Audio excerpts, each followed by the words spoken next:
आदरणीय सभापति जी,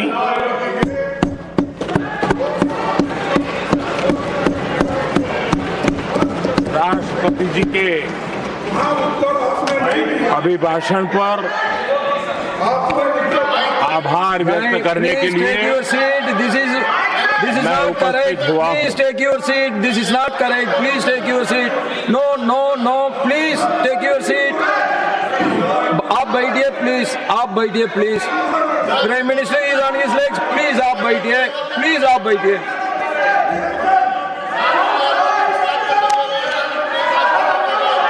आदरणीय सभापति जी, इस धन्यवाद प्रस्ताव पर समर्थन के लिए इस सदन में अपनी भावनाओं को व्यक्त करना मैं अपना सौभाग्य मानता हूं।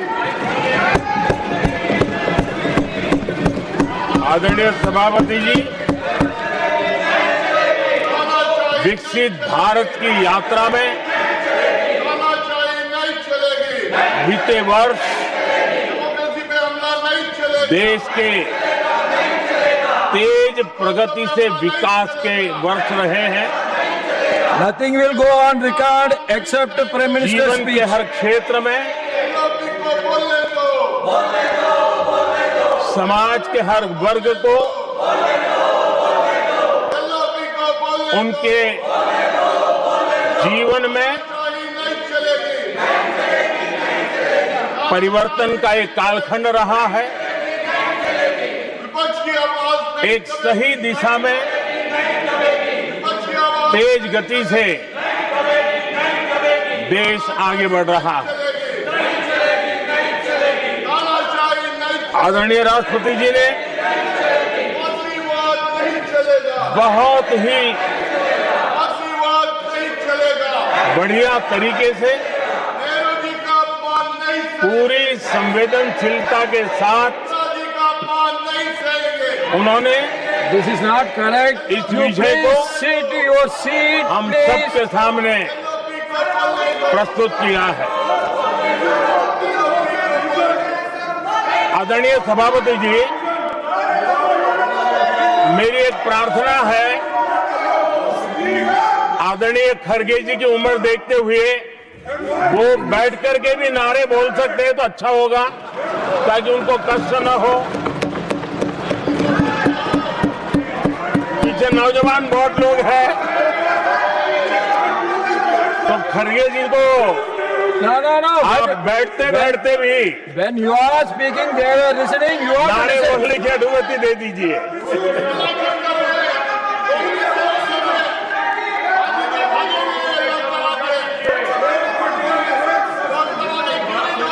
आदरणीय सभापति जी, राष्ट्रपति जी ने इस देश के मध्यम वर्ग, इस देश के निम्न मध्यम वर्ग, इस देश के गरीब, इस देश के गांव, इस देश के किसान, महिलाएं, विज्ञान हो, प्रौद्योगिकी हो, कृषि हो, सभी विषयों को लेकर के बहुत ही विस्तार से भारत के प्रगति का एक स्वर संसद में गूंजा है।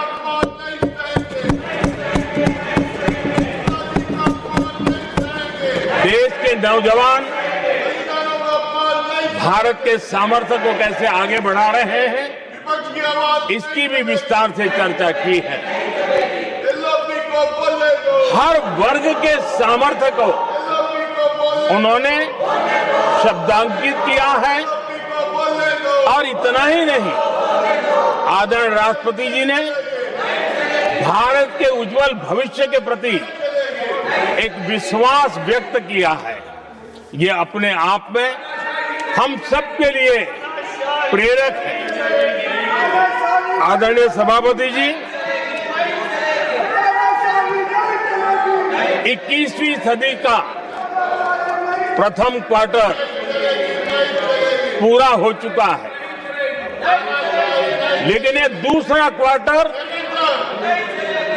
जैसे पिछली शताब्दी में भारत की आजादी के जंग में दूसरा क्वार्टर बहुत ही निर्णायक बना था। मैं साफ साफ देख रहा हूं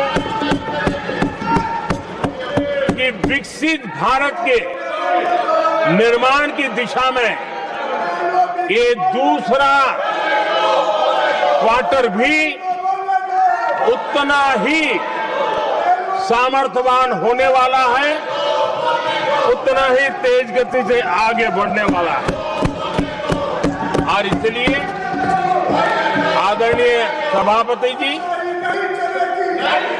राष्ट्र का हर व्यक्ति ये महसूस कर रहा है कि एक अहम पड़ाव पर हम पहुंच चुके हैं।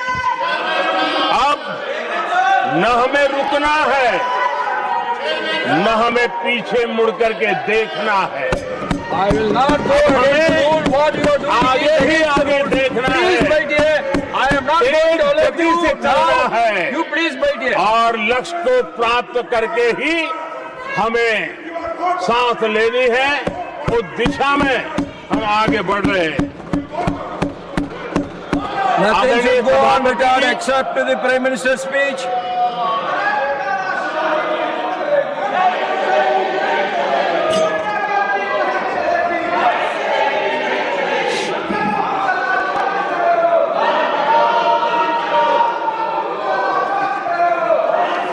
आदरणीय सभापति जी,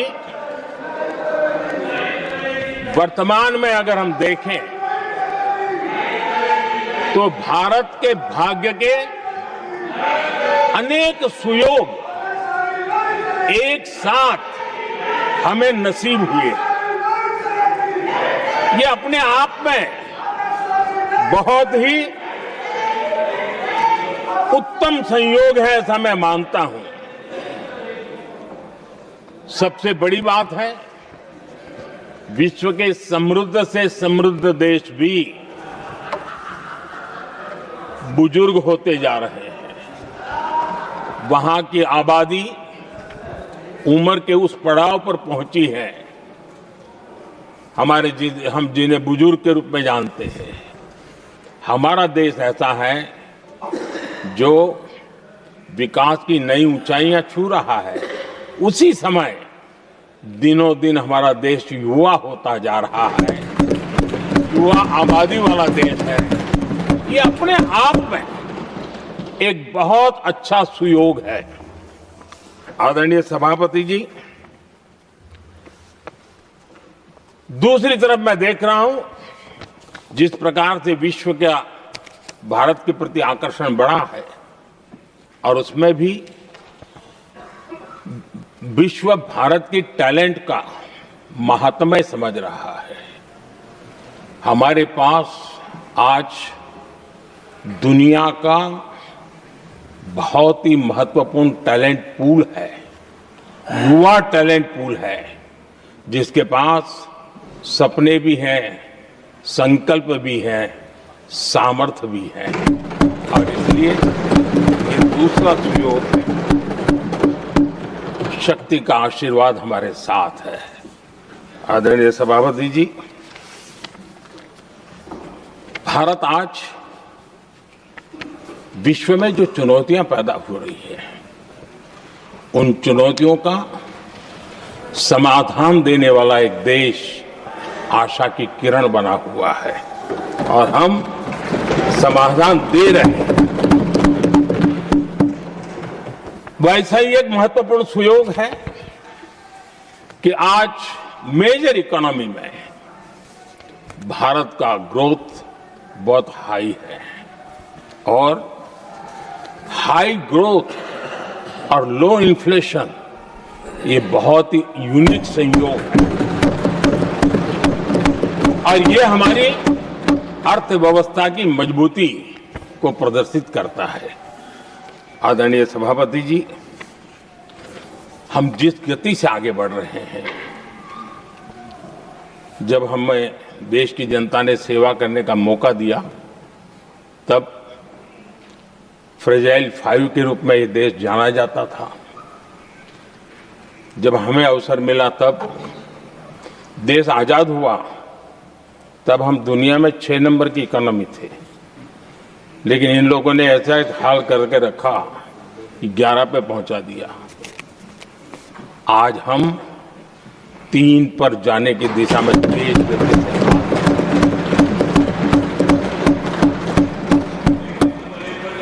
आदरणीय सभापति जी, आज कोई भी सेक्टर देश कीजिए, चाहे साइंस हो, चाहे स्पेस हो, चाहे स्पोर्ट्स हो, हर क्षेत्र में आज भारत एक कॉन्फिडेंस के साथ, आत्मविश्वास से भरा हुआ भारत है।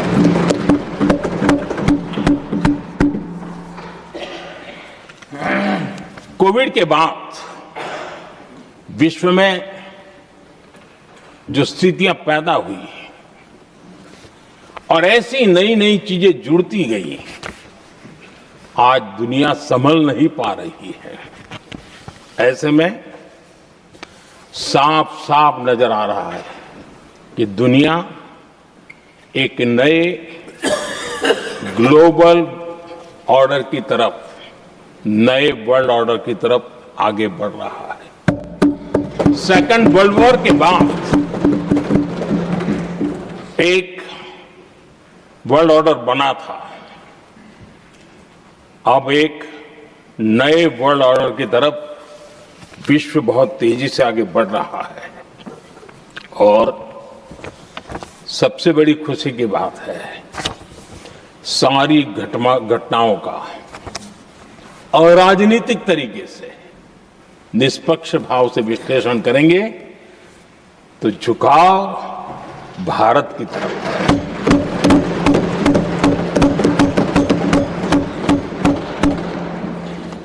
विश्व मित्र के रूप में, विश्व बंधु के रूप में आज भारत अनेक देशों का विश्वस्त पार्टनर बना है और हम कंधे से कंधा मिला करके विश्व कल्याण की दिशा में भी अपनी उचित भूमिका निभा रहे हैं, अपने सामर्थ्य से सहाय भी कर रहे हैं। आदरणीय सभापति जी, आज पूरा विश्व ग्लोबल साउथ की चर्चा करता है, लेकिन उस चर्चा के सूत्रधार के रूप में आज भारत वैश्विक मंचों पर ग्लोबल साउथ की बुलंद आवाज बन गया है।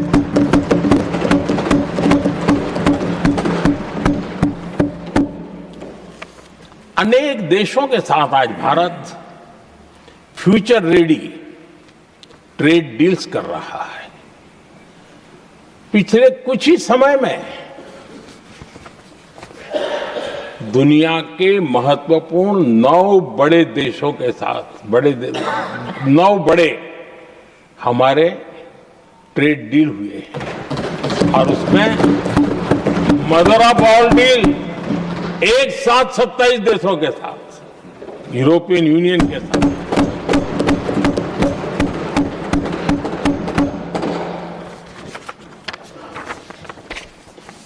जो लोग थक गए,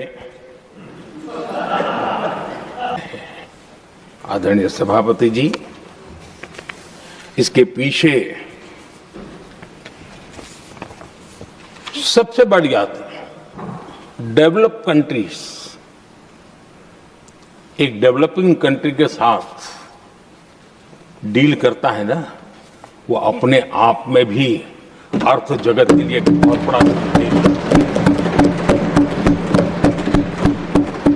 और मेरे लिए नई बात नहीं है। जब मुझे गुजरात में सेवा करने का अवसर मिला था तो मैं एक वाइब्रेंट गुजरात समिट करता था और मेरे लिए गर्व की बात थी कि एक स्टेट, हिंदुस्तान का एक स्टेट, मेरे इस वाइब्रेंट समिट के partner country develop country Japan हुआ करता था। एक राज्य ने सामर्थ्य दिखाया था, आज मेरा देश है सामर्थ्य दिखा रहा है। ये तब होता है जब आपके पास आर्थिक सामर्थ्य हो, आपके पास आपके नागरिकों के अंदर, देशवासियों में एक ऊर्जा हो, और खास करके मैन्युफैक्चरिंग के लिए एक मजबूत इकोसिस्टम हो, तब जाकर के विश्व आपके साथ डील करने के लिए आगे आता है। वोट बैंक की राजनीति में डूबे हुए लोगों ने कभी भी देश के ऐसे अनेक पहलुओं पर मजबूती देनी चाहिए, ये कभी उनकी प्राथमिकता नहीं रही, और उसी का परिणाम है। और जहां तक कांग्रेस पार्टी का सवाल है, मैं साफ साफ कहना चाहता हूं, और मेरे शब्दों पे भरोसा नहीं तो मैं देश को, लोगों को कहूं कुछ मत करो, सिर्फ लाल किले से कांग्रेस के प्रधानमंत्रियों के जो भाषण है, सिर्फ उन भाषणों का एनालिसिस कर लो, आपको साफ साफ लगेगा कि न उनके पास कोई सोच थी, न उनके पास कोई विजन था, और न ही कोई इच्छा शक्ति थी। और इसका परिणाम है कि देश को इतना भुगतना पड़ा। आदरणीय सभापति जी, मैं कोटि कोटि देशवासियों का आभारी हूं, उन्होंने सेवा करने का अवसर दिया। हमारी काफी शक्ति उनकी गलतियों को ठीक करने में जा रही है। दुनिया के मन में जो उनके समय की छवि है, उस छवि को धोने में मेरी ताकत लगती है। ऐसा बर्बाद करके रखा हुआ था, और इस काम के लिए हमने फ्यूचर रेडी पॉलिसीज पर बल दिया है। और आज आपने देखा होगा, देश नीति के आधार पर चल रहा है, पॉलिसीज के आधार पर चल रहा है। एडोकिज्म को हमने त्याग कर दिया है, और उसके कारण विश्व का विश्वास बनता है। हमने रिफॉर्म, परफॉर्म, ट्रांसफॉर्म के मंत्र को लेकर के आगे बढ़े, और आज स्थिति ऐसी है कि देश रिफॉर्म एक्सप्रेस पर सवार हो चुका है।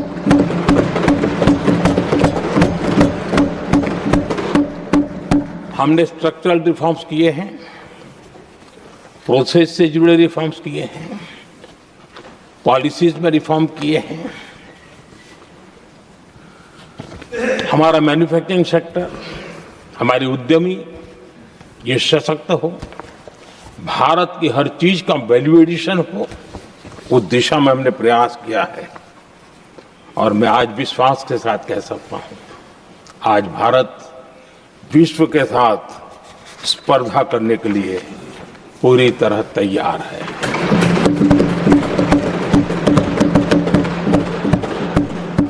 जब मैं विश्व के सीईओ फोरम की समिट देखता हूं, आज दुनिया हमारे उद्यमियों को समानता के रूप में देखती है। और जब पिछले दिनों सभी दलों के डेलीगेशन विश्व में गए थे, ये भाव उन्होंने भी अनुभव किया, और आकर के मुझे सभी दल के माननीय सांसदों ने अपने अनुभव बता रहे थे, बड़ा गर्व से कह रहे थे कि हाँ, बराबरी से बात हो रही है। ये हमारे लिए अपने आप में बात है। आदरणीय सभापति जी, एमएसएमई का बहुत बड़ा नेटवर्क जितना सामर्थ्यवान होता है, वो लंबे अरसे तक इकोनॉमी को ताकत देता है। हमने उस दिशा में बल दिया, और हमने कई रिफॉर्म्स किए हैं। आज हमारे एमएसएमई नेटवर्क पर दुनिया का भरोसा बढ़ रहा है। बड़े बड़े हो सकता है हम हवाई जहाज नहीं बनाते होंगे, लेकिन कई हवाई जहाज है जिसमें कई पुर्जे मेरे देश के छोटे छोटे एमएसएमई बना रहे हैं।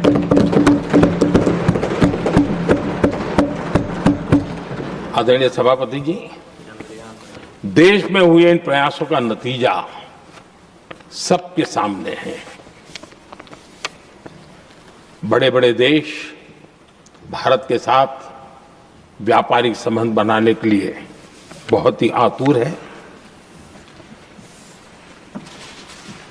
यूरोपीय संघ का ट्रेड डील हो, अमेरिका के साथ अभी अभी हुआ जो ट्रेड डील हो, और कल हमारे पीयूष जी ने सदन में विस्तृत जानकारी भी दी है, और पूरा विश्व खुल करके इस ट्रेड डील का तारीफ कर रहा है। और उसमें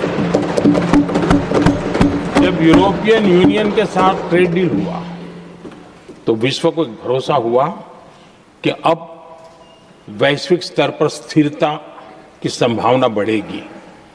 अमेरिका के साथ ट्रेड डील होने के बाद विश्व को और भरोसा हो गया कि जो स्थिरता के एहसास हो रहा था, अब गति का भी एहसास होने लगा है। अब विश्व के लिए शुभ संकेत है। आदरणीय सभापति जी, इसका सबसे बड़ा लाभ हमारे देश के नौजवानों को होगा। और जब मैं नौजवान कहता हूं तो उसमें मध्यम वर्ग का भी नौजवान होता है, शहर का नौजवान भी होता है, गांव का नौजवान भी होता है, बेटा भी होती है, बेटी भी होती है। और इसलिए उसे टुकड़ों में न देखा जाए। मेरे देश के युवा के सामर्थ्य का हमें गौरव करना चाहिए, और उनके लिए पूरा विश्व बाजार अब खुल चुका है। अब उनके लिए अवसर ही अवसर है। और मैं उनको कहता हूं, आइए दोस्तों, मैं आपके साथ कंधे से कंधा मिला करके खड़ा हूं। हिम्मत कीजिए, बढ़िए, देश आपके साथ खड़ा है और दुनिया आपका स्वागत करने के लिए इंतजार कर रही है। आदरणीय सभापति जी, जिस प्रकार से दुनिया में हमारे युवा प्रोफेशनल्स की मांग बढ़ रही है, इवन केयर गिवर्स की मांग बढ़ रही है, हर कोई मिलता है हमें इस प्रकार के लोग चाहिए। इस प्रकार कुछ लोग तो अपना स्पेशल ऑफिस यहां बना रहे हैं रिक्रूट करने के लिए, योग्य टैलेंट की खोज के लिए। इसका मतलब हुआ कि भारत के प्रोफेशनल्स के लिए भी विश्व में बहुत बड़े अवसर बन रहे हैं। आदरणीय सभापति जी, ये संसद का उच्च सदन, ये एक प्रकार से राज्यों का प्रतिनिधित्व करता है। और जो चर्चा की बारीकियां मैंने देखी, मेरा मन कहता है कि थोड़ा स्तर इसका ऊपर होना चाहिए था, और वहां से तो ज्यादा होना चाहिए। वो तो कितने साल तक सरकारों में रहे हैं, वहां से जरा चर्चा का स्तर ऊंचा होना चाहिए था। लेकिन उन्होंने ये मौका भी गंवा दिया। देश उन पर कैसे भरोसा कर सकता है। आदरणीय सभापति जी, मैं कल एक माननीय सदस्य को सुन रहा था। यूं तो वो अपने आप को राजा कहलाने में बहुत गर्व करते हैं, लेकिन वे आर्थिक असमानता की चर्चा कर रहे थे। बताइए, जो खुद को राजा माने और वो आर्थिक असमानता की बात करे, तो आपको लगता है कि क्या यही देखने के बाकी रह गए थे क्या? आदरणीय सभापति जी, हमारे टीएमसी के साथियों ने काफी कुछ कहा। जरा खुद तो अपने गरेबा में देखें। निर्मम सरकार पतन के जितने भी पैरामीटर्स हैं, उन सब पैरामीटर्स में नए नए रिकॉर्ड बनाते जा रहे हैं, और यहां उपदेश दे रहे हैं। क्या हाल करके रखा हुआ है। ऐसी निर्मम सरकार से वहां के लोगों का भविष्य अंधकार के अंदर डूब रहा है, लेकिन इनको कोई परवाह नहीं है। सत्ता सुख के सिवाय कोई आकांक्षा नहीं है, और वे यहां उपदेश देते हैं। घुसपैठ, दुनिया का समृद्ध से समृद्ध देश भी अपने यहां गैर कानूनी नागरिकों को बाहर निकाल रहा है। हमारे देश में घुसपैठियों को बचाने के लिए अदालतों को तब तक प्रेशर पैदा किया जा रहा है। मेरे देश का नौजवान कैसे ऐसे लोगों को माफ करेगा जो घुसपैठियों की वकालत करने के लिए ताकत लगा रहे हैं? और घुसपैठिए मेरे देश के नौजवानों के हक छीन रहे हैं, उनकी रोजी रोटी छीन रहे हैं, आदिवासियों की जमीन छीन रहे हैं, बेटे बेटियों की जिंदगी पर खतरे पैदा हो रहे हैं। लेकिन उनके लिए महिलाओं पर अत्याचार होते रहे। सत्ता नीति के सिवा कुछ करना नहीं, और वो यहां पर हमें उपदेश दे रहे हैं। और ऐसे चिंताजनक सभी विषयों पर आंखें मूंद करके बैठे हुए वो लोग हैं। एक हमारे माननीय सदस्य काफी कुछ बोल रहे थे, जिनकी पूरी सरकार शराब में डूब गई है, जिनके शीश महल घर घर में नफरत का कारण बन गए, और शायद उनको ब्लैक शब्द ज्यादा पसंद है। हर एक अपना अपना एक भूतकाल होता है।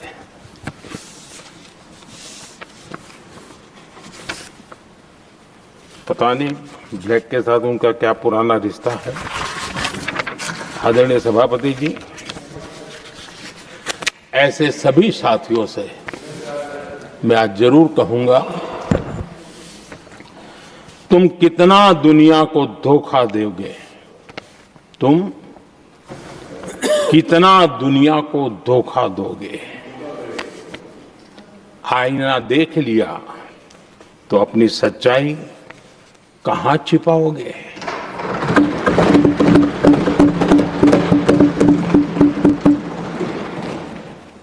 कांग्रेस हो, टीएमसी हो, डीएमके हो, लेफ्ट हो, ये दशकों से केंद्र में सत्ता में रहे हैं, सत्ता के भागीदार रहे हैं। राज्यों में भी उनको सरकारें चलाने का अवसर मिला है, लेकिन उनकी पहचान क्या बनी? आज डील की चर्चा होती है तो गौरव से कहते हैं, तब डील की चर्चा होती थी तो बॉफोर्स डील याद आता था। ये डील होते थे।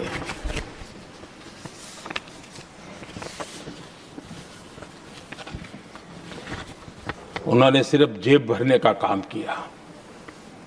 नागरिकों के जीवन में बदलाव आना उनकी प्राथमिकता नहीं थी। आदरणीय सभापति जी, मैं कुछ उदाहरणों के साथ भी बात बताना चाहता हूं, क्योंकि यहाँ चर्चा में ये सारे विषय आए हैं और इसलिए मुझे कहना बहुत जरूरी है। अब एक उदाहरण देता हूं मैं बैंकिंग सेक्टर का। बैंकिंग सेक्टर एक प्रकार का अर्थव्यवस्था की ग्रिड होता है। 2014 से पहले फोन बैंकिंग का कालखंड था। नेता के फोन जाते थे और उसके आधार पर करोड़ों रुपया दे दिए जाते थे, और गरीबों को तो बैंकों में दुत्कार मिलती थी, नफरत होती थी। देश की 50% से ज्यादा आबादी बैंक के दरवाजे तक नहीं देख पाई थी। कांग्रेस के नेताओं के फोन पर अरबों रुपये लोगों को दे दिए गए, और जो ले जाते थे वो अपनी पर्सनल प्रॉपर्टी मान करके पैसे हजम कर जाते थे। यही खेल चलता रहा। कांग्रेस और यूपीए के राज में, और आज जो इंडिया अलायंस बन करके बैठे हैं, उनके राज में बैंकिंग व्यवस्था तबाही के कगार पर खड़ी थी। मैं नया प्रधानमंत्री के पद का दायित्व मुझे मिला, मैं एक देश के मुखिया से मैं मिला, ऐसे ही बात कर रहा था। मैंने कहा बैंकिंग की दृष्टि से हम कुछ आगे बढ़ना चाहिए। उन्होंने कहा पहले एक बार साहब जरा, अभी आप नए हो, आपके बैंकों की व्यवस्था का अध्ययन कर लीजिए। हम कैसे हिम्मत करें? एक देश के नेता ने कोई ये जानकारियां थी, उसने मुझे बताया, यहां इनको कोई परवाह ही नहीं। यानी एक प्रकार से उन्होंने जिस प्रकार से बैंकिंग व्यवस्था को, एनपीए के पहाड़ खड़े हो गए थे। जहां भी देखो चर्चा चलती थी, एनपीए का क्या होगा, एनपीए का क्या होगा, कैसे बचेंगे। आदरणीय सभापति जी, चुनौती बड़ी थी, लेकिन हमने समझदारी से काम लिया। बैंकिंग व्यवस्था के सब कर्ता धर्ताओं को विश्वास में लिया। रिफॉर्म की आवश्यकता थी, हिम्मत के साथ रिफॉर्म किए, पारदर्शी व्यवस्था बनाई, ढेर सारे बैंकिंग रिफॉर्म्स हुए, और जो सरकारी बैंक दुर्बल हो चुकी थी, ठीक नहीं चल पाती थी, उसको हमने बड़ी बैंक के साथ मर्जर कर दिया। और मुझे याद है, किसी एक महाशय बड़े अपने आप को विद्वान मानने वाले ने लिखा था, अगर मोदी सरकार बैंकों में ये कर ले तो हिंदुस्तान का बहुत बड़ा रिफॉर्म हो जाएगा। वो काम मैंने आते ही कर दिए थे। आदरणीय सभापति जी, और इन सारी चीजों का नतीजा हुआ, बैंकों में जो बीमारी घर कर गई थी, उस बीमारी से बैंकों को मुक्ति मिली। बैंकों का स्वास्थ्य सुधरा, लगातार सुधरा, अभी भी तेजी से आगे दौड़ रहे हैं।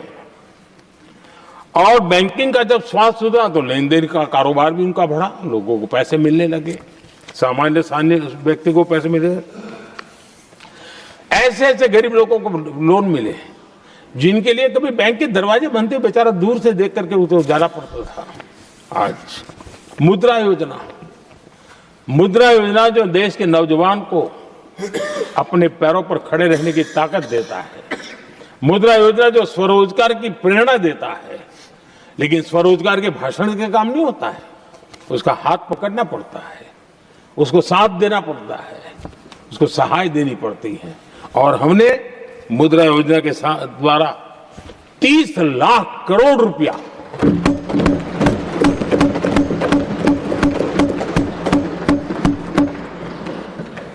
$30 लाख करोड़ रुपए से ज्यादा लोन मुद्रा योजना के माध्यम से और बिना गारंटी देश के नौजवानों के हाथ में दिया, और उन्होंने अपने कारोबार को आगे बढ़ाया। और गर्व की बात है, उसमें बहुत बड़ी मात्रा में माताएं बहनें भी हकदार बनी, इसकी लाभार्थी बनी। सेल्फ हेल्प ग्रुप, इन दिनों ग्रामीण महिलाएं बड़े सपने देखती हैं, खुद अपने पैरों पर खड़ा होना चाहती थी। विमेन सेल्फ हेल्प ग्रुप का हमने विस्तार तो किया ही किया, लेकिन 10 करोड़ बहनों को हमने सीधी आर्थिक मदद की व्यवस्था की। हमारे एमएसएमई सेक्टर को हमने भरपूर लोन दी, और मैं आज बड़े संतोष के साथ, बड़ी जिम्मेवारी के साथ इस पवित्र सदन में कहना चाहता हूं, हमने एनपीए जिसके पहाड़ हुआ करते थे 2014 के पहले, आज उसको हमने नीचे निम्न स्तर पर ला करके खड़ा कर दिया है। आज एनपीए 1% से भी नीचे है। ये अपने आप में बैंकों के स्वास्थ्य के लिए बहुत उत्तम काम हमने किया। मैंने इतना ही नहीं, हमारे बैंकों का प्रॉफिट आज रिकॉर्ड पर है, हाई रिकॉर्ड है उसके। ये अपने आप में देश की अर्थव्यवस्था को ताकत देने के लिए, बैंकिंग व्यवस्था मजबूत होती है तो बाकी अर्थव्यवस्था को भी मजबूती मिलती है। उस काम को कहेगा। आदरणीय सभापति जी, मैं एक और उदाहरण देना चाहता हूं। हमारे पीएसयूज, आमतौर पर पीएसयूज के संबंध में मान्यता बन चुकी थी, वो बनते ही हैं बीमार होने के लिए, वो बनते ही हैं बर्बाद होने के लिए, वो बनते ही हैं बंद होने के लिए। हमने इस पूरी मानसिकता को हकीकतों के आधार पर बदलने में सफलता प्राप्त की है। और ये लोग पीएसयूज को लेकर के कितनी गलत बातें फैलाते थे। अर्बन नक्सल की तरह ऐसे पीएसयूज के दरवाजे के बाहर मजदूरों की मीटिंग करके भड़काने का पाप करते थे, गुमराह करने का काम करते थे। इन्होंने LIC, state bank of India और भी HAL, ऐसे हर एक को बड़ा भला बुरा और इतना भद्दे तरीके से, जब उनकी सरकार थी तब तो ये इन चीजों को संभाल नहीं पाते थे, उसको कुछ कर भी नहीं पाते थे। आदरणीय सभापति जी, हमने इसमें भी हिम्मत दिखाई। हमने PSUs के संबंध में भी रिफॉर्म्स किए, रिफॉर्म्स की एक लगातार परंपरा चलाई। आज LIC बेस्ट तरीके से उसने पूरे कार्यकाल में अपना LIC का जन्म हुआ तब तक उत्तम से उत्तम परफॉर्मेंस का कालखंड उसका गुजर रहा है। जिन PSUs को कांग्रेस के नेता ताले लगवाने की कगार पर पहुंच चुका था और उसी पर अपनी राजनीतिक रोटी सेकने का प्रयास भी किया गया था, आज हमारे PSUs रिकॉर्ड प्रॉफिट पर हैं।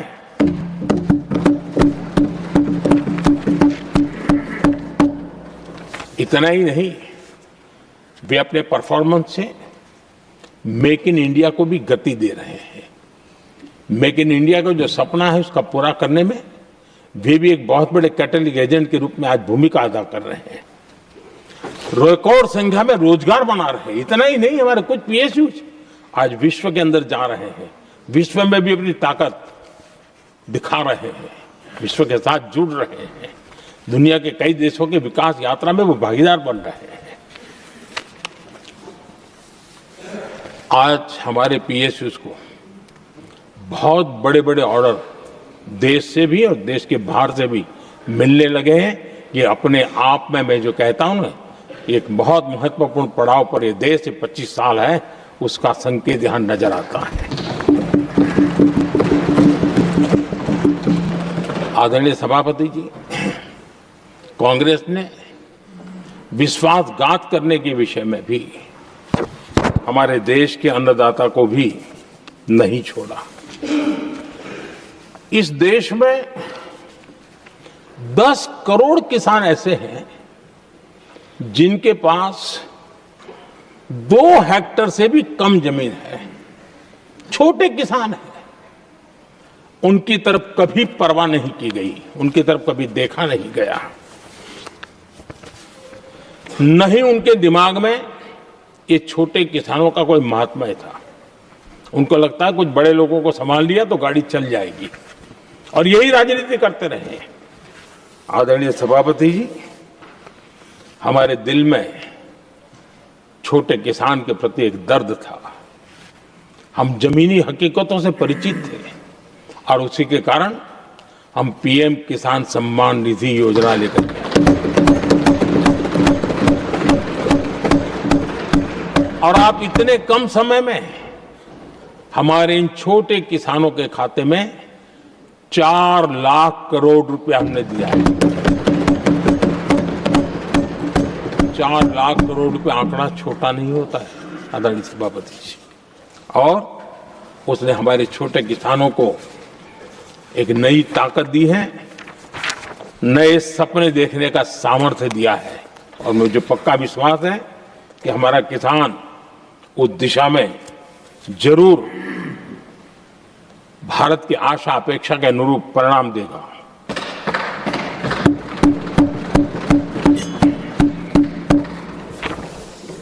आदरणीय सभापति जी,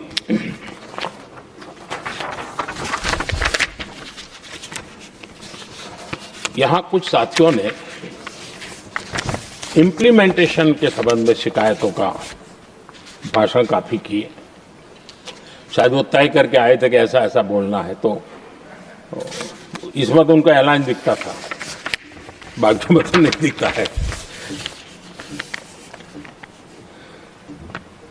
आदरणीय सभापति, जब ये इम्प्लीमेंटेशन को लेकर के इतनी बड़ी बड़ी बातें करते हैं, मैं एक जरा किस्सा सुनाता हूं।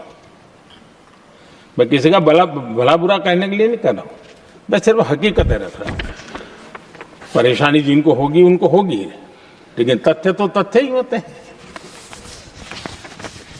हमारे देश के एक नेता हिमाचल प्रदेश के दौरे पर गए थे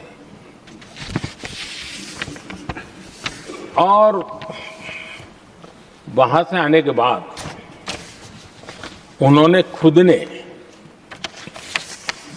ये घटना कहीं सुनाई, रिकॉर्ड पर उपलब्ध है। उसमें उन्होंने कहा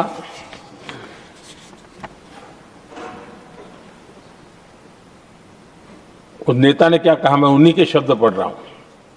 काफी लंबे समय तक मुझे योजना आयोग से संघर्ष करना पड़ा क्योंकि वे पहाड़ी क्षेत्रों के लिए अलग योजनाएं बनाने को तैयार ही नहीं थे।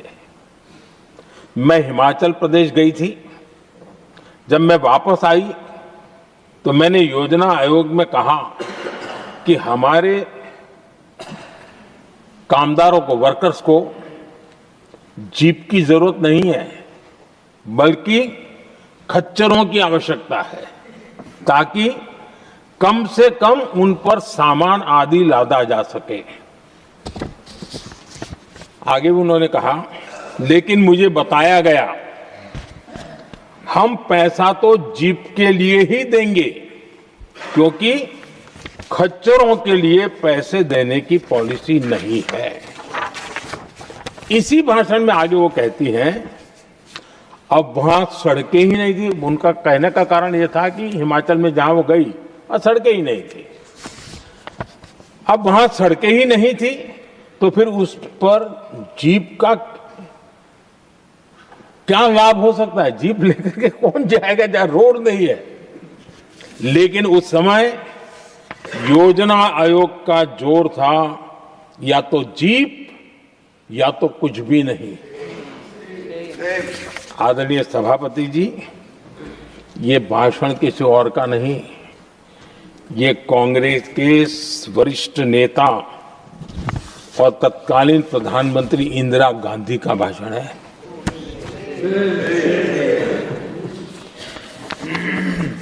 कांग्रेस के लंबे शासनकाल में यही कार्यशैली रही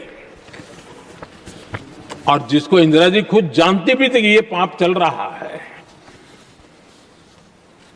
लेकिन इस कार्य संस्कृति को सुधारने के लिए उन्होंने कोई कदम नहीं उठाया। और इंदिरा गांधी जिस प्लानिंग कमीशन की धज्जियां उड़ा रही थी, उसके जन्मदाता उनके स्वयं के पिताजी थे। और प्लानिंग कमीशन को बना और इंदिरा जी ने जब कहा, उसके बीच में 2 दशक बज चुके थे, लेकिन हाल यही था। और 2014 तक सब दुखी थे, सब परेशान थे, सब गलती देख रहे थे, लेकिन सुधार करने की तैयारी नहीं। 2014 के बाद जब आपने हमें मौका और कांग्रेस ने जिस प्रकार से प्लानिंग कमीशन अटकाना, लटकाना, भटकाना वाली कार्यशैली बना दी थी, 2014 में जब हमें मौका मिला तो हमने आकर के काम किया, प्लानिंग कमीशन को खत्म कर दिया और नीति आयोग को बनाया। आज नीति आयोग बहुत तेज गति से काम कर रहा है। अब देखिए एस्पिरेशनल डिस्ट्रिक्ट, वो भी एक बड़ा प्रेरक उदाहरण है। और मैं तो देख रहा हूं कि डेवलपिंग कंट्रीज के लिए, विकास के लिए एक मॉडल के रूप में वैश्विक संस्थाएं इसको अनुमोदन दे रही है। ये एस्पिरेशनल डिस्ट्रिक्ट की ये सफलता बनी है। देश के कई जिले ऐसे थे जिसको पिछड़े मान करके छोड़ दिया गया था और वहां करोड़ों लोगों की जो मौलिक जरूरतें थी उसको भी नकार दिया गया था। उनको तो ऐसे ही जीने के लिए मजबूर कर दिया गया था। और जो पिछड़े इलाके थे वो और पिछड़े होते गए और बर्बादी आती गई। और हालत तो सरकार में ऐसी थी कि जब किसी को पनिशमेंट ट्रांसफर करनी होती थी, पनिशमेंट पोस्टिंग देना होता, तो ऐसे ही जिलों में भेजा जाता था ताकि और खराब करे वो। ये हाल बन गया था, ये वर्क कल्चर बन गया था। हमने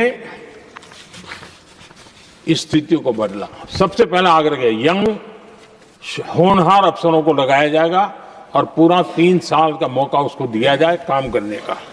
एक के बाद अब निर्णय किए और आज देखिए किसी समय छत्तीसगढ़ का हमारा बस्तर एस्पिरेशनल डिस्ट्रिक्ट में था, आज वो बस्तर पूरे देश में बस्तर ओलंपिक के नाम से चर्चा में है।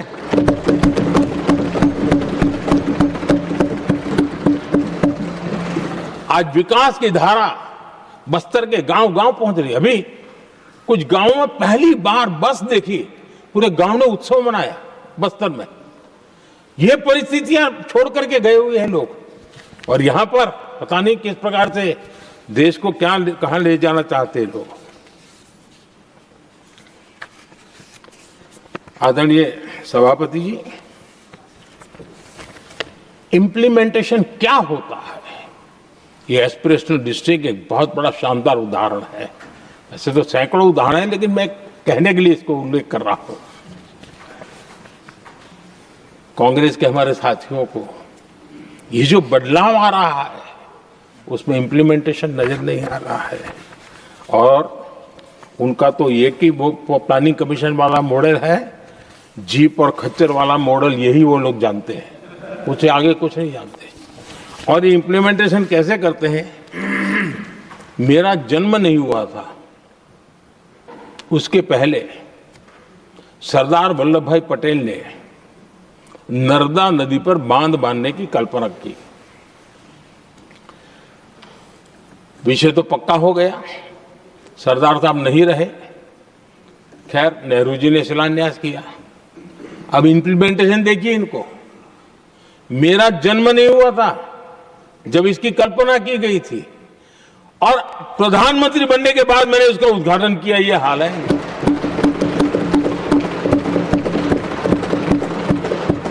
और उनका इंप्लीमेंटेशन देखिए, मुझे मुख्यमंत्री रहते हुए 3 दिन अनशन पर बैठना पड़ा था नर्मदा सरदार सरोवर डैम के लिए, मेरे राज्य के किसानों के लिए।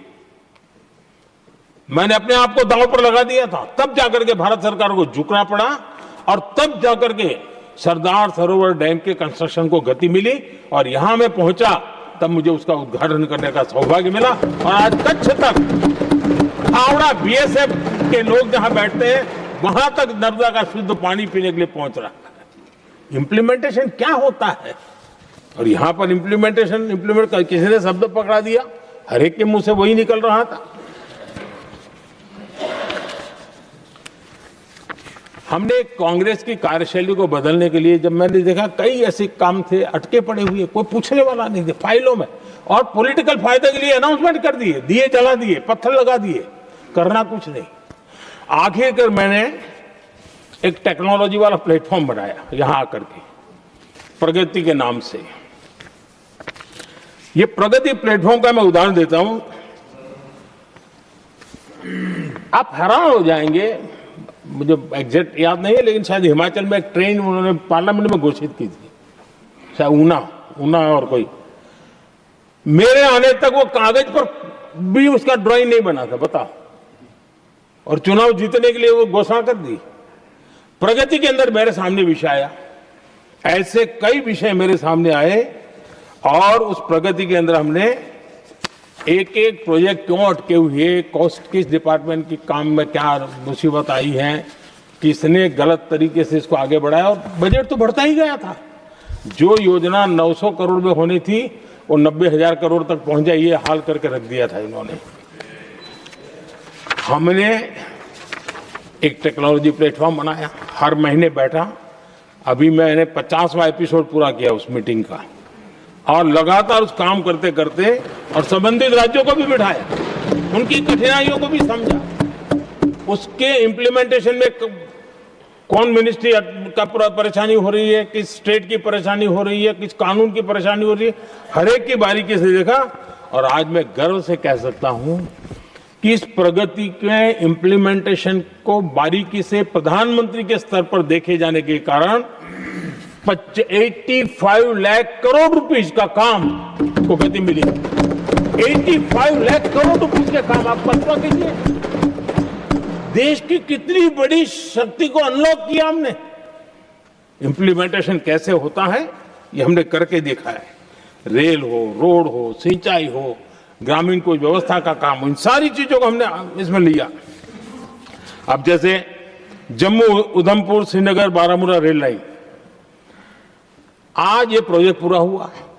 और बर्फबारी में इन दिनों आपने देखा एक वीडियो बहुत पॉपुलर हुआ है, बर्फ के बीच में से चारों तरफ बर्फ की चादर छाई हुई है और वंदे भारत ट्रेन निकल रही है और लोग कहते हैं गलती मत करना, ये तो विदेश है, ये हिंदुस्तान है, ये रील चल रहे हैं बाजार में।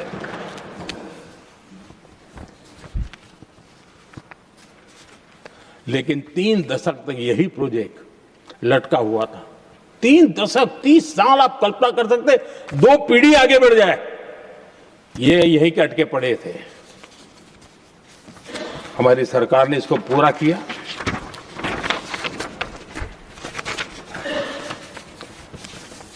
आदरणीय सभापति जी, मैं असम की बात करता हूं और कोई ये मत सोचो कि मैं चुनाव है इसलिए बोल रहा हूं। इनके पाप है इसलिए मुझे कहना पड़ रहा है। कांग्रेस सिर्फ इमेजिन करती है और इंप्लीमेंट करने का उनको कोई लेना देना ही नहीं होता है। अब असम का बोगीबिल ब्रिज, ये बोगीबिल ब्रिज अरुणाचल और असम को जोड़ने वाला बहुत महत्वपूर्ण ब्रिज, कितने ही सालों तक ये प्रोजेक्ट लटका रहा। हमने प्रगति के माध्यम से इसको रिव्यू किया और असम सहित पूरे नॉर्थ ईस्ट को बहुत बड़ी सुविधा वाला ये काम हमने पूरा किया। आदरणीय सभापति जी,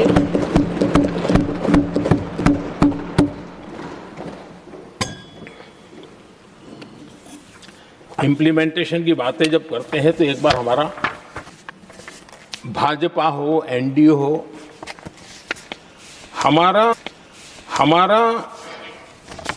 अप्रोच, चीजों की तरफ देखने का हमारा दृष्टिकोण, समस्या के समाधान के लिए हमारी सोच और कांग्रेस के बीच में आसमान जमीन का अंतर है, बहुत फर्क है। मैं आपको उदाहरण देता हूं।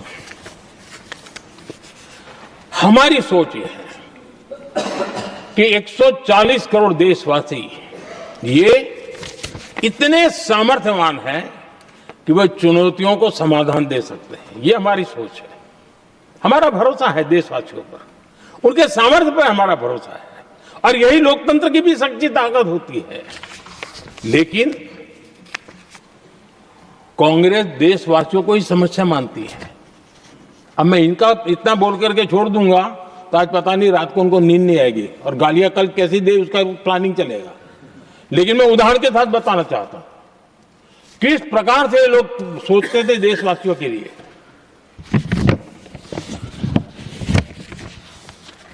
देश के लोगों के बारे में नेहरू जी और इंदिरा जी की सोच क्या थी, मैं उसके विषय में बताना चाहता हूं।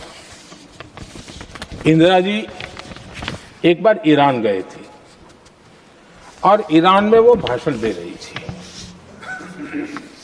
और उस भाषण में उन्होंने नेहरू जी के साथ जो बातचीत हुई थी उसका उल्लेख किया।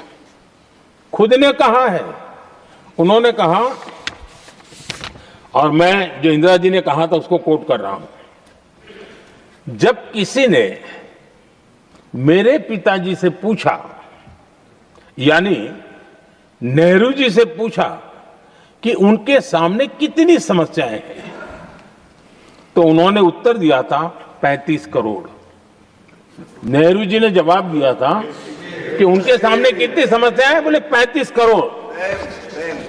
उस समय हमारे देश की जनसंख्या थी 35 करोड़। अब आगे देखिए, 35 करोड़ देशवासी नेहरू जी को समस्या लगते थे। ऐसा कोई मुखिया हो सकता है क्या जी? और इस बात का उदाहरण देते हुए इंदिरा जी ने आगे कहा कि आज देश की जनसंख्या 57 करोड़ है, इसलिए मेरी समस्याओं की संख्या भी उतनी ही बड़ी है। यानी पिताजी को 35 करोड़ समस्या वाले देशवासी लगते थे, अब 57 करोड़ उनको समस्या।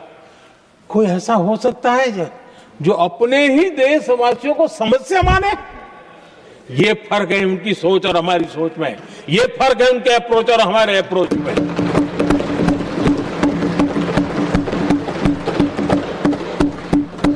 नेहरू जी हो या इंदिरा जी हो या पूरी कांग्रेसी बिरादरी हो, ये लोग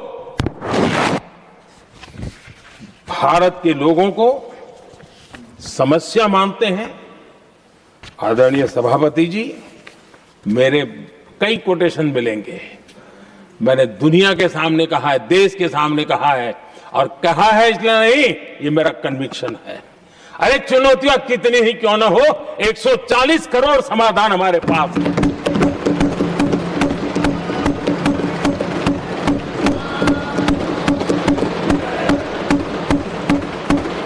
हमारे लिए देशवासी समर्थक की पूंजी है। हमारे लिए हर देशवासी भारत का उज्जवल भविष्य का नियंता है, निर्माता है, कर्ता धर्ता है। हम उसको समस्या कैसे कह सकते हैं? ऐसी सोच वाले लोग अपने परिवार का ही भला करेंगे और किसका करेंगे? आदरणीय सभापति जी,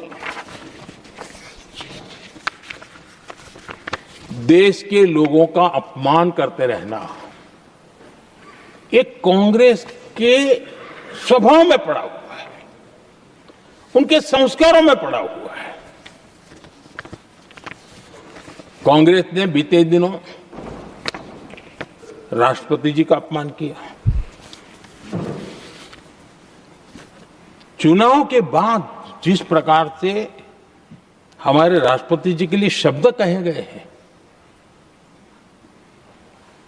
शर्मिंदगी महसूस होती है कि ये कैसे लोग हैं?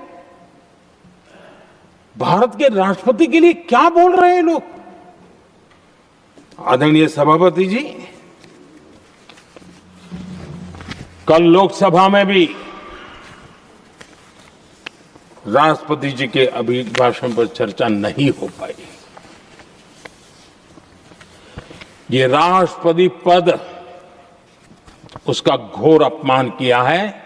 उनको संविधान शब्द मुंह में बोलने की अधिकार नहीं रहता है। जो लोग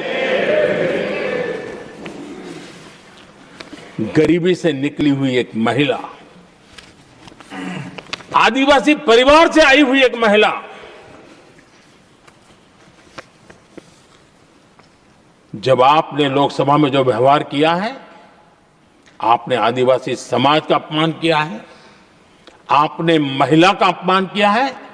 भारत के सर्वोच्च पद पर विराजमान, संविधान ने जिनको सर्वोच्च पद दिया है, आपने उनका अपमान किया है, आपने संविधान का अपमान किया है।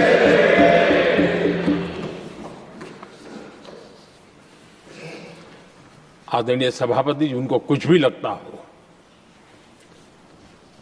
कांग्रेस को ये गुनाह Honorable members, it is now 6 p.m. If the House agrees, we may sit beyond 6 p.m.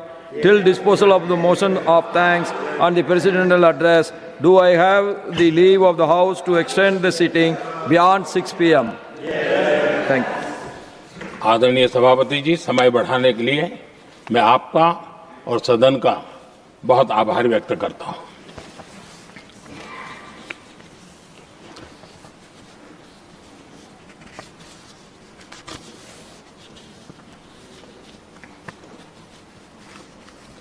आदरणीय सभापति जी, बड़ी दर्दनाक लोकसभा की घटना है और शायद का अपमान नहीं है। कल फिर दोबारा किया उन्होंने, और उस समय आंध्र के दलित परिवार का बेटा चेयर पर बैठा था, उसने उसको भी अपमानित किया। यानी आपने नॉर्थ ईस्ट का अपमान, चेयर में बैठा, अपमान करो।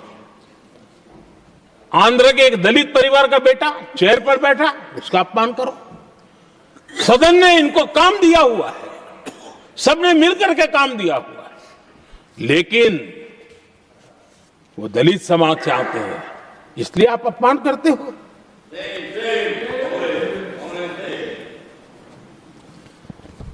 और ऐसा लगता है कांग्रेस के लोगों को असम की जनता के प्रति बड़ी नफरत है। उनको लगता है कि उसकी जनता ने उनका साथ छोड़ दिया, मतलब उनके दुश्मन हो गए। क्या कभी लोकतंत्र में ऐसे सोचते हैं क्या? मुझे तो तब बहुत पीड़ा हुई थी जब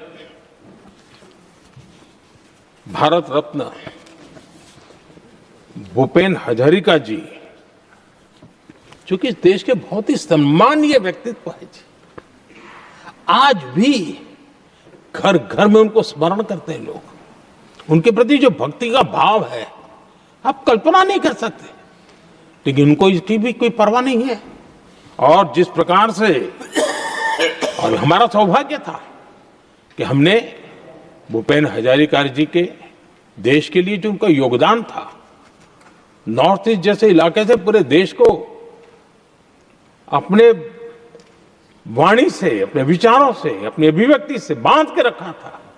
हमने भारत रत्न देने का निर्णय किया, इस पर भी इनको ऐतराज। और मैं तो हैरान हूं, खड़गे जी अगर होते तो मैं उनकी हाजिरी में कहता ही है, इन्होंने जिस प्रकार से बोला ना भारत रत्न के बाद, वो वीडियो पर उनका चेहरा देखेंगे ना, आपको लगा रहे ये ऐसे लोग हैं, ऐसा व्यवहार करते हैं। और ये कहा, अरे ये तो सिंगर थे। सदन के एक माननीय सांसद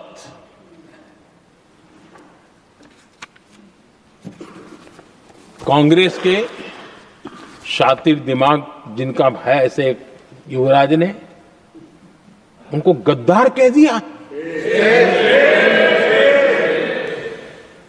अहंकार कितनी सातवें आसमान पर पहुंच चुका है इनका। और कांग्रेस को छोड़कर के कितने ही लोग निकले हैं, कांग्रेस के कितने टुकड़े हुए हैं, कई लोग दूसरे दलों में गए हैं, लेकिन औरों को तो किसी को गद्दार नहीं कहा उन्होंने। लेकिन कल सांसद को गद्दार इसलिए कहा क्योंकि वो सिख थे। ये सिखों का अपमान था, एक गुरुओं का अपमान था।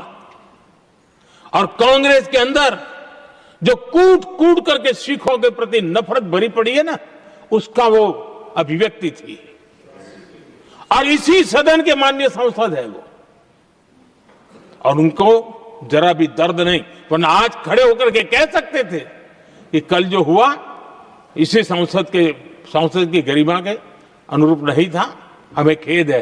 एक शब्द तो बोल देते, लेकिन सिखों के प्रति उनके मन में जो नफरत भरी पड़ी है, और इसी के कारण उन्होंने कल, और जिसका परिवार देश के लिए शहादत देने वाला परिवार के वो सदस्य हैं, उन्होंने अपने राजनीतिक विचारों में परिवर्तन किया, इसलिए गद्दार हो गए। और एक गद्दार शब्द छोटा नहीं है। मेरे देशवासी को कोई गद्दार कहे, ये कैसे देश सहन करेगा? और वो भी एक सिख है इसलिए गद्दार कहना बहुत दुर्भाग्य की बात है। और ऐसे लोग कांग्रेस को नहीं डुबाएंगे तो क्या करेंगे?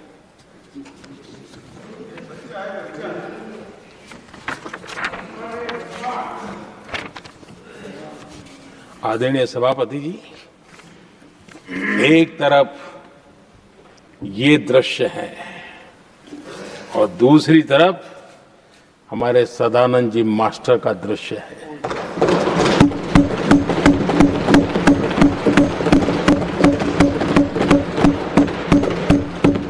राजनीतिक विद्वेष के कारण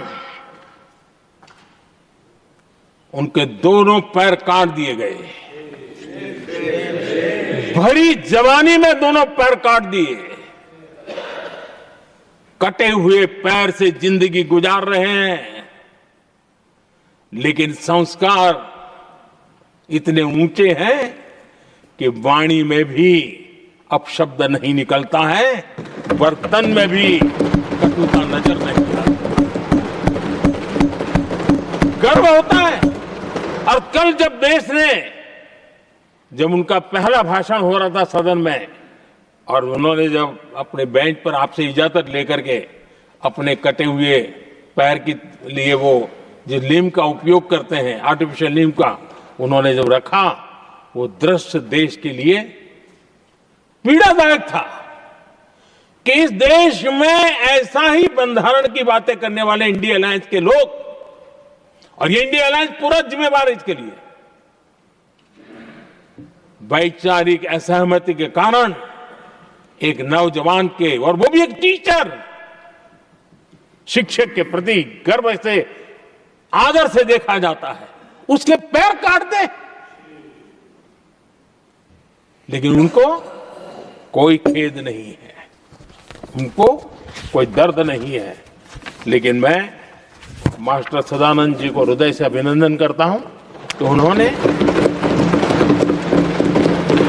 जिस प्रकार से इतनी भयानक हमले के बाद भी देश की सेवा का अपना व्रत जारी रखा, और आज देश की नीति निर्धारण में अंदर अपना योगदान दे रहे हैं। ये गर्व की बात है। और ऐसे लोगों के सहारे हम राजनीति में जीते हैं, काम करते हैं, देश के लिए जीने मरने की प्रेरणा मिलती है। ये संस्कार हमें पाए हैं, ऐसे लक्षावधि कार्यकर्ताओं के तब से पाए हुए हैं। आदरणीय सभापति जी,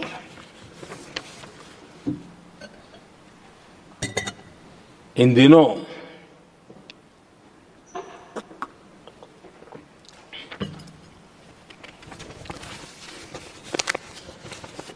और वैसे कांग्रेस के हमारे साथियों का मुझ पर जरा विशेष प्रेम है, वो स्पेशल प्रेम है।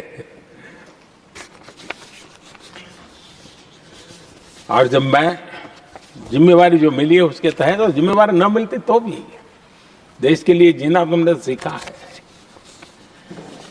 हम विकसित भारत की जमीन मजबूत कर रहे हैं, उसको एक ताकत दे रहे हैं। एक तरफ देश के युवाओं के लिए मजबूत जमीन तैयार कर रहा हूं, तो कांग्रेस मोदी की कब्र खोदने के कार्यक्रम करवा रही है। और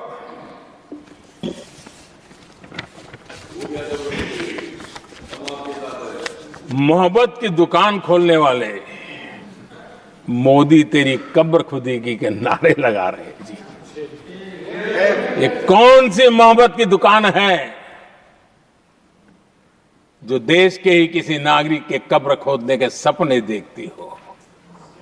ये कौन सा संविधान से उन्होंने सीखा है जो देश के ही किसी नागरिक के कब्र खोदने की बात करते हो? क्या ये संविधान का अपमान नहीं है? क्या ये मानवता का अपमान नहीं है? क्या ये सार्वजनिक जीवन की मर्यादाओं का अपमान नहीं है? और उनको इसका कोई खेद नहीं है। अगर इसके बाद क्या बयान देंगे? बयान देखो, प्रधानमंत्री राज्यसभा में भी रो रहा था।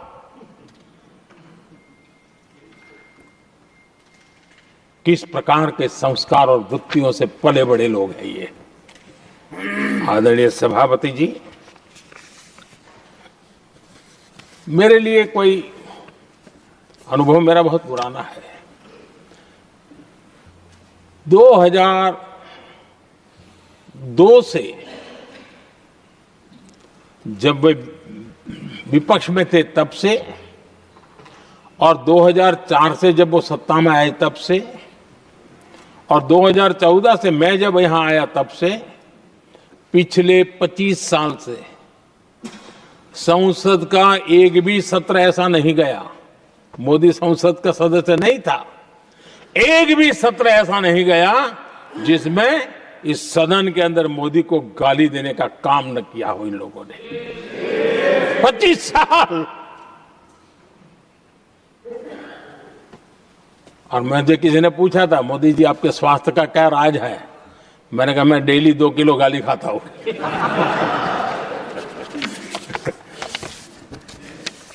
आदरणीय सभापति जी, ये मोदी की कब्र क्यों खोदना चाहते हैं? ये सिर्फ नारा नहीं है, ये इनके भीतर पड़ी हुई नफरत का प्रतिबिंब है, इसकी अभिव्यक्ति है। और वे इसलिए हैं, हमने 370 की दीवार गिरा दी, इसलिए वो मोदी की कब्र खोदना चाहते हैं। हमने नॉर्थ ईस्ट में बम, बंदूक और आतंक का जो छाया बना रहता था, नॉर्थ ईस्ट में शांति और विकास का राह अपनाई, इसलिए वो मोदी की कब्र खोदने पर सोच रहे हैं। पाकिस्तानी आतंकियों को घर में घुस करके जवाब देते हैं, इसलिए मोदी की कब्र खोदने की बात कर रहे हैं। ऑपरेशन सिंदूर करते हैं, इसकी उनको परेशानी होती है और इसलिए वो मोदी की कब्र खोदते हैं। माओवादी आतंक से देश को मुक्ति दिलाने के लिए साहसपूर्ण कदम उठा रहे हैं, इसलिए मोदी की कब्र खोदती है आपको। हमने, नेहरू जी ने देश के साथ बहुत बड़ा अन्याय किया था, सिंधु जल समझौता करके। उस सिंधु जल समझौते को हमने एबेंस में डाल दिया। क्या इसलिए आप मोदी की कब्र खोदने के नारे लगा रहे हो? आदरणीय सभापति जी, कांग्रेस की परेशानी कुछ और है। ये पचा नहीं पा रहे कि मोदी यहां तक पहुंचा कैसे, और उनकी परेशानी बढ़ती जा रही है कि भाई पहुंचा तो पहुंचा, लेकिन अब तक टिका क्यों है? और इसलिए वे, एक ही रास्ता उनके लिए बचा हुआ लग रहा है कि मोदी तेरी कब्र खुदेगी। आदरणीय सभापति जी, ये तो मान करके बैठे थे, उनका लोकतंत्र, संविधान का कोई लेना देना नहीं। उनको तो लगता है कि प्रधानमंत्री पद उनके परिवार की जागीर है, उस पर कोई और बैठ नहीं सकता। ये जो उनके भीतर में नफरत पड़ी हुई है ना, मोहब्बत की दुकान में जो आग भरी पड़ी हुई है ना, उसका परिणाम है। और इसीलिए कोई क्यों बैठा, हमारा पैतृक अधिकार था, इसलिए मोदी की कब्र खोदने का नारा लेकर के वो चल रहे हैं। आदरणीय सभापति जी, कांग्रेस के शाही परिवार को देश ने दशकों तक अवसर दिया है, ऐसा नहीं है। देश ने आपके लिए भी अपना भविष्य दांव पे लगाया था, गरीब को सशक्त करने का, और मेरे देश के गरीबों को मैं सलाम करता हूं। उन्होंने देश की योजनाओं को समझा, स्वीकारा और अपने सामर्थ्य को बढ़ाने के लिए प्रयास किया।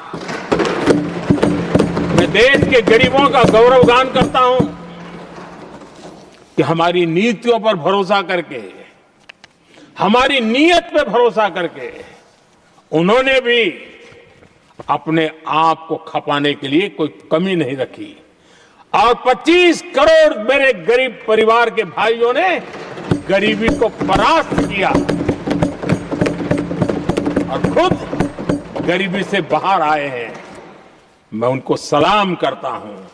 मेरे 25 करोड़ देशवासी जो निराशा में पड़े हुए थे, दूर एक आशा की किरण दिखाई दी, उठ खड़े हुए और आज हमारे साथ चल पड़े।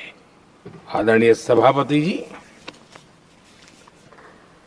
2014 के पहले इम्प्लीमेंटेशन की बातें करते थे। हमारे यहां सैकड़ों लोग रेलवे क्रॉसिंग पर मरते थे। स्कूल की बस रेलवे क्रॉसिंग से जा रही है, 20-20, 25-25 स्कूल के बच्चे मरने की खबरें आती थी।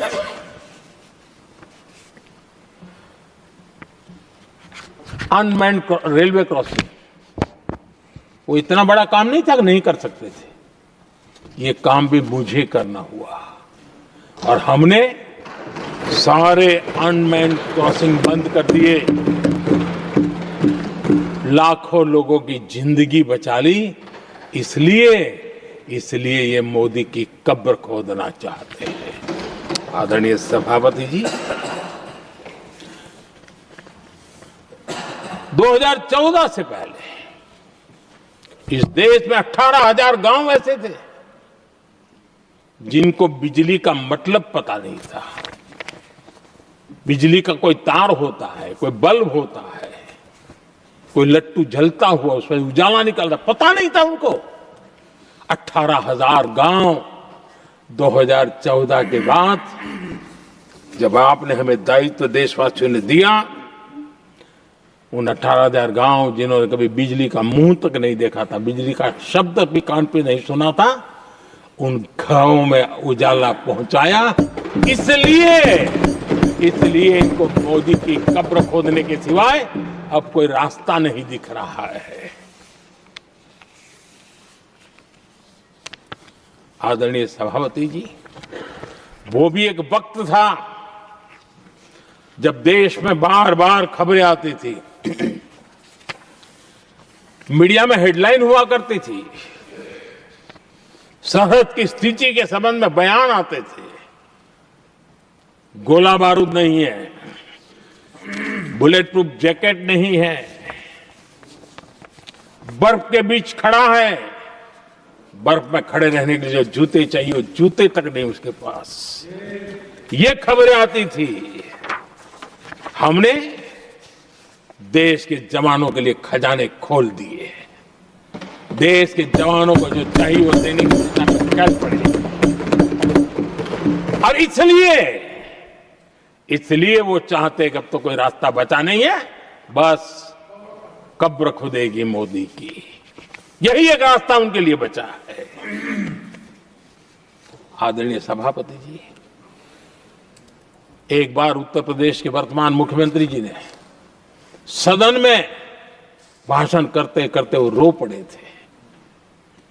दिमागी बुखार के कारण बच्चे, अनगिनत बच्चे मर रहे थे। इनको कभी सूझा नहीं कि इस दिमागी बुखार से मुक्ति दिलाई जा सकती है। आदरणीय सभापति जी, आंख की बीमारी ट्रकोमा, लोग परेशान होते थे, आंखें चली जाती थी और विज्ञान प्रगति कर चुका था, हो सकता था, वो नहीं कर सकते थे। हमने दिमागी बुखार से भी मुक्ति दिलाई और हमने ट्रकोमा से भी देश के लोगों की आंखें बचाई। यही सफलताएं हैं, यही संवेदनशीलता है। समाज के लिए जीने मरने का यही संकल्प है। पल पल, तिल तिल समाज के लिए बिताना, घिसना, झलना, वो उनको परेशान कर रहा है। तब जाकर के मोदी तेरी कब्र खुदेगी, ये मंत्र लेकर के चल रहे हैं, ये सपने देख करके चल रहे हैं और बातें लोकतंत्र की करते हैं। मोहब्बत की दुकान के साइन बोर्ड लगाते हैं। क्या सार्वजनिक जीवन में ऐसी नफरत होती है? आदरणीय सभापति जी, इनकी सरकार रिमोट से चलती थी। मेरी सरकार भी रिमोट से चलती है। 140 करोड़ देशवासी मेरा रिमोट है।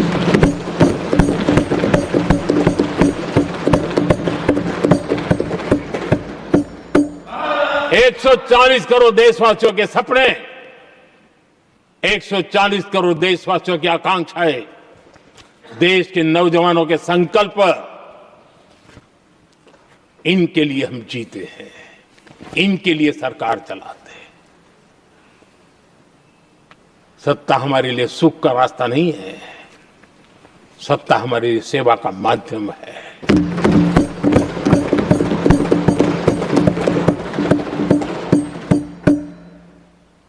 मुद्रा योजना, लाखों करोड़ों की मदद मिली, स्वरोजगार को बल दिया।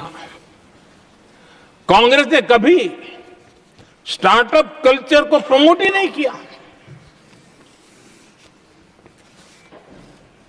कुछ सैकड़ों में स्टार्टअप बेचारे अपने उनको पता भी नहीं था। और इनका तो हाल ये है आदरणीय सभापति जी, अपने घर के स्टार्टअप को भी वो लिफ्ट नहीं कर पा रहे।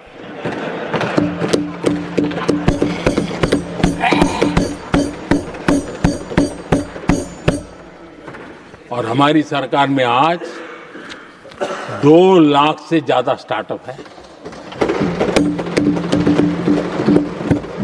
और जब सफलता एक के बाद एक जन सामान्य के दिलों को जीतती है ना, तब जाकर के उनके पास एक ही रास्ता बचा है, मोदी तेरी कब्र खुदेगी। लेकिन उस हमारा याद कीजिए, बीएसएनएल को लेकर के चुटकुले चलते थे, कार्टून बनते थे। आज स्वदेशी 4G स्टैक हमने खड़ा कर दिया। 5G दुनिया में सबसे तेज गति से रोल आउट करने का काम हमने कर दिया। कम्युनिकेशन की नई जनरेशन, नई टेक्नोलॉजी, नई सोच, इसको हमने आगे बढ़ाया। और इसलिए दर्द जुबान पे आ रहा है, मोदी तेरी कब्र खुदेगी। आदरणीय सभापति जी,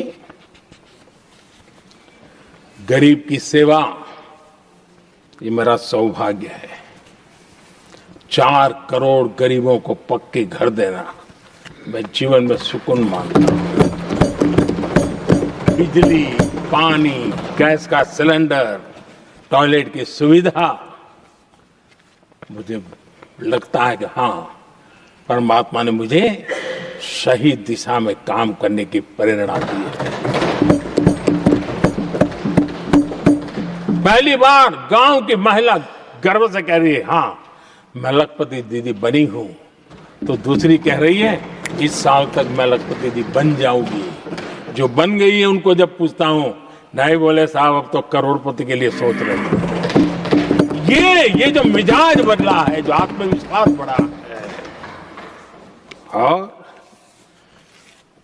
ऐसे देश के कोटि कोटि जनों के आशीर्वाद जिस इंसान पर हो, कोटि कोटि माताओं बहनों का जिस पर रक्षा कवच हो, नारे कितने ही लगा लो, कब्र तुम नहीं खोद पाओगे। ये देश की शक्ति, आशीर्वाद रूपी कवच, माताओं बहनों का मेरे प्रति जो भाव रहा है, जिस श्रद्धा भाव से मैंने माताओं बहनों की सेवा करने का काम किया है, जिनको कोई पूछता नहीं था, उसको मोदी पूजाता है। यही कारण है, और ये आशीर्वाद ही है जो इनको चूभते हैं, और इसलिए कब्र खोदना चाहते हैं। आदरणीय सभापति जी, चोरी करना जिनका पुश्तैनी धंधा है, जिन्होंने एक गुजराती की सरनेम भी चुरा ली,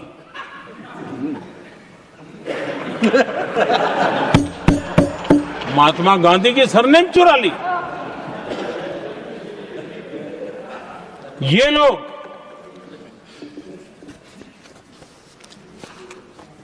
और देश की जनता इतनी समझदार कि ऐसी ऐसी पटक देती है, ऐसी पटक देती है लोगों को। आदरणीय सभापति जी, हम एक विकसित भारत का सपना लेकर के चले और आज वो सपना देश के लोगों की ऊर्जा के कारण संकल्प में बदल चुका है। आज कहीं पर भी जाइए, हर कोई ये कहता है कि 2047 तक विकसित भारत बनना है। और मैं हैरान हूं, कुछ हमारे साथी सदन में इतने निराशावादी, इतने जमीन से कटे हुए लोग, बदलती हुई दुनिया से अनभिज्ञ लोग पता नहीं क्या बोल रहे हैं। वो कहते हैं हम मोदी ये भी 2047 की क्या बोल रहा है, 2047 किस दे देगा है? हमारे देश के लिए, आजादी के लिए जो लड़ते थे, जो फांसी के तख्त पर चढ़ जाते थे, जो लाठियां खाते थे, गोलियां खाते थे, जो काला पानी की सजा के लिए अंडमान निकोबार के सेल्यूलर जेल में जिंदगी बिता देते थे, लक्षावधि नौजवान अपने पढ़ाई का, भविष्य का सोचे बिना, कोई परवाह किए बिना सिर्फ देश के लिए सोचने के लिए निकल पड़े थे।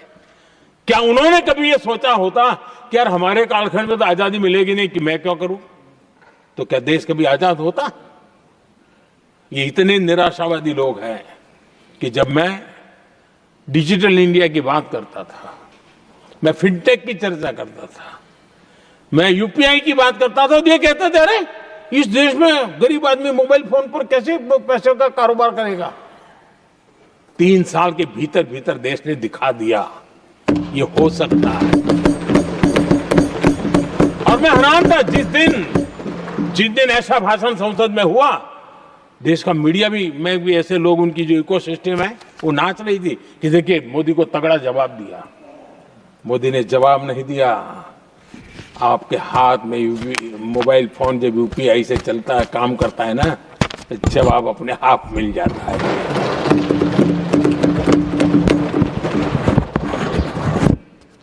आदरणीय सभापति जी, कांग्रेस के समय एक व्यंग चला करता था और आमतौर पर कहा हुआ और सीरियस नेचर की चर्चा में भी आता था, हंसी मजाक में भी आता था। इंडिया मिस द बस, ये कॉमन वर्ड हो चुका भाई, मौका गंवा दिया, बाजी हाथ से चली गई। इंडिया मिस द बस, ये हमेशा होता था।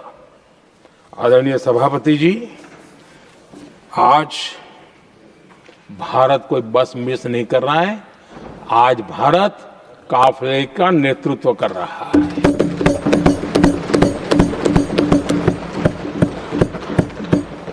आदरणीय सभापति जी, देश का भविष्य उज्जवल बनाना है, वर्तमान भी उज्जवल बनाने के लिए अविरत कार्य करना होता है। हम विकसित भारत के सपने के लाइट में 5 वर्ष की योजना बनाते हैं और हर वर्ष का बजट बनाते हैं और हम दिशा तय करके चलते हैं हम, क्योंकि हमारे लिए अगला चुनावी लक्ष्य नहीं होता है, हमारा लक्ष्य है 2047 विकसित। अरे चुनाव तो आएंगे जाएंगे, मेरा देश अजरा अमर रहने वाला है और हम देश की युवा पीढ़ी के हाथ में समृद्ध हिंदुस्तान देने का सपना लेकर के चले। जिन बच्चे जो आज जो घर में बालक है ना, उनको भी मैं देख करके सोचता हूं कि मैं इसके हाथ में ऐसा हिंदुस्तान दे करके जाऊं ताकि हमें अपने काम का संतोष हो। 2047 क्यों, 2047 क्यों, ये बातें करते हैं। आदरणीय सभापति जी, आज जिस प्रकार से हम इनिशिएटिव लिए, चाहे स्पेस हो, साइंस हो, टेक्नोलॉजी हो, समंदर की गहराई हो, जल, थल, नभ, अंतरिक्ष, हर क्षेत्र में नए संकल्प, नई ऊर्जा, नए कदम और नई सिद्धियों को लेकर के देश आज आगे बढ़ रहा है। हम ग्रीन हाइड्रोजन पर काम कर रहे हैं, हम आने वाले युग को समझ पा रहे हैं। हम क्वांटम कंप्यूटिंग की बात कर रहे हैं, हम एआई मिशन को लेकर के चल रहे हैं और आज दुनिया मानने लगी है कि एआई मिशन भारत बहुत कुछ दुनिया को दे सकता है। ये विश्वास आज दुनिया में बना है। आज दुनिया में क्रिटिकल मिनरल, रेयर अर्थ राजनीतिक हथियार बन गया है। हम उस पर फोकस कर रहे हैं ताकि कभी भारत को किसी के पास हाथ फैलाने की नौबत ना आ जाए। आदरणीय सभापति जी, ऐसे तो अनगिनत प्रोजेक्ट हैं जिसमें विदेश का इन्वेस्टमेंट आना ही आना है, क्योंकि अब हर किसी को अपना भविष्य भारत की भूमि में नजर आ रहा है।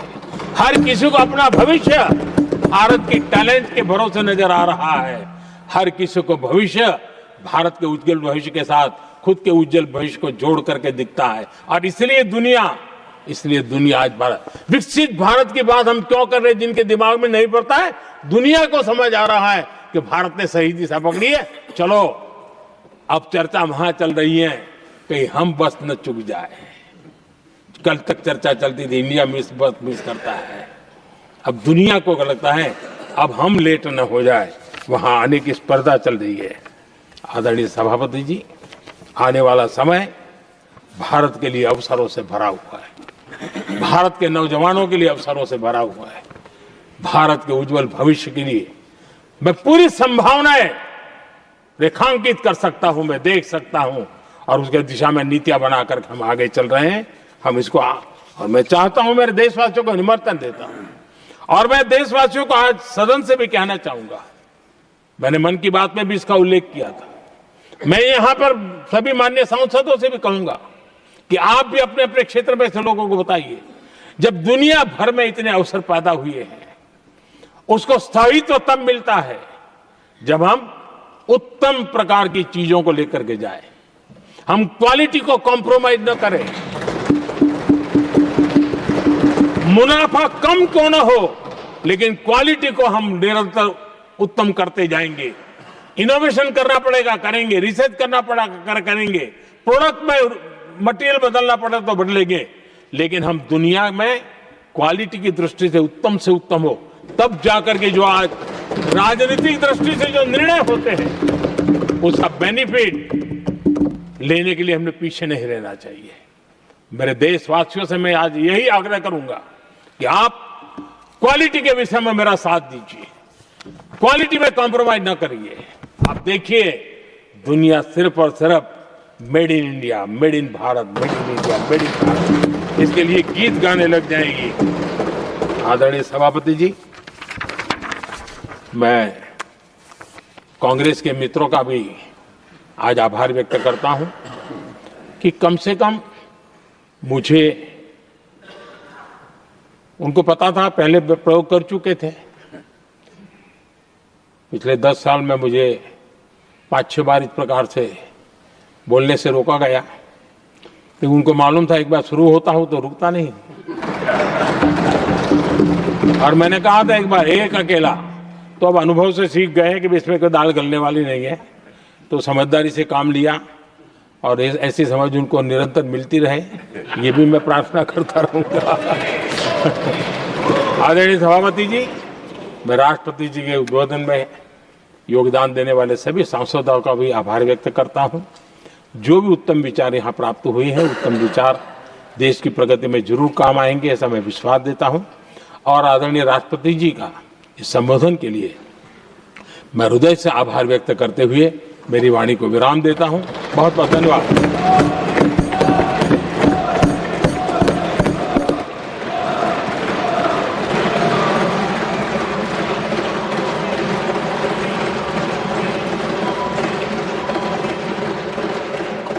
I shall now put the amendments which have been moved to vote. Amendments number 5 and 68 to 74 by Dr. John Brittas.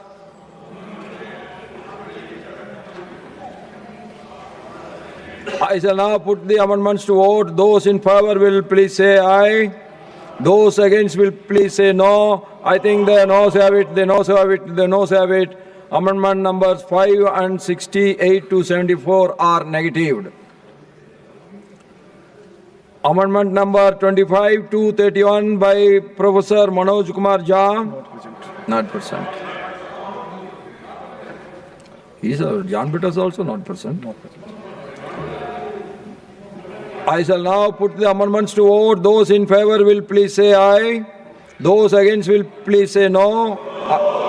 I think the noes have it, the noes have it, the noes have it. Amendment number 25 to 31 are negatived. Amendment number 32 to 34 by Sriman Tiruchi Siva. Not present. I shall now put the amendments to vote. Those in favor will please say aye. Those against will please say no. I think the noes have it, the noes have it, the noes have it. Amendment numbers 32 to 34 are negatived. Amendment number 44 to 48 by Sriman Pramod Tiwari ji. Not present. I shall now put the amendments to vote. Those in favor will please say aye. Those against will please say no. I think the noes have it, the noes have it, the noes have it. Amendments number 44 to 48 are negatived. Amendment numbers 49 to 57 by Sriman A.D. Singh ji. I shall now put the amendments to vote. Those in favor will please say aye. Those against will please say no. I think the noes have it, the noes have it, the noes have it. Amendment numbers 49 to 57 are negatived. Amendment number 58 to 67 by Srimati Jabi Mathur Isam ji. Not present. I shall now put the amendments to vote. Those in favor will please say aye. Those against will please say no. I think the noes have it, the noes have it, the noes have it. Amendment number 58 to 67 are negatived. Amendment number 75 to 82 by Dr. Kanimoli NVN Somu. I shall now put the amendments to vote. Those in favor will please say aye. Those against will please say no. I think the noes have it, the noes have it, the noes have it. Amendment number 75 to 82 are negatived. Amendment number 83 to 90 by Sriman Digvijay Singh ji. I shall now put the amendments to vote. Those in favor will please say aye. Those against will please say no. I think the noes have it, the noes have it, the noes have it. Amendment number 83 to 90 are negatived. Amendment number 91 to 100 by Sriman Rajendra Gupta ji. I shall now put the amendments to vote. Those in favor will please say aye. Those against will please say no. I think the noes have it, the noes have it, the noes have it. Amendment numbers 91 to 100 are negatived. Amendment numbers 101 to 107 by Sriman P.P. Sunirji. Absent? Yes. I shall now put the amendments to vote. Those in favor will please say aye. Those against will please say no. I think the noes have it, the noes have it, the noes have it. Amendment numbers 101 to 107 are negatived. Amendment number 108 to 113 by Sriman Akhilesh Prasad Singh ji. I shall now put the amendments to vote. Those in favor will please say aye. Those against will please say no. I think the noes have it, the noes have it, the noes have it. Amendment numbers 108 to 113 are negatived. Amendment numbers 114 to 120 by Srimati Ranjit Ranjan ji. I shall now put the amendments to vote. Those in favor will please say aye. Those against will please say no.